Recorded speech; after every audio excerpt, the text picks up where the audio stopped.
هاي يا ياسر، عامل ايه؟ الحمد لله. انت كويس؟ ايه الكلام، هنعمل ايه؟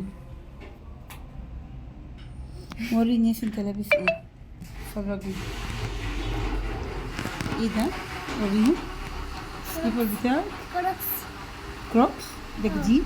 اه انت ليه لابس الشنطة في البيت يا ياسر؟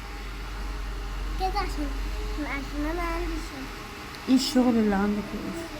احنا حابين عرف الناس طبيعة الشغل بتاعتك. يعني انت بتشتغل ايه؟ سواق. انت سواق؟ سواق على ايه؟ بص، وشغلوني قالولي خد الكرتون ده وصل العربية. يعني انت دلوقتي سواق على العربية ورايح توصل كرتون؟ اه تمام. اوكي، وهنعمل ايه دلوقتي في الموضوع ده؟ اروح لهم الشركة واديلهم الكرتون بتاعهم. تحبي تقول للناس ايه يا ياسر؟ قول لهم ادعوا لي وانا رايح الشغل. قول له تعال من الشغل. ادعوا لي عشان انا هتعب في الشغل قوي.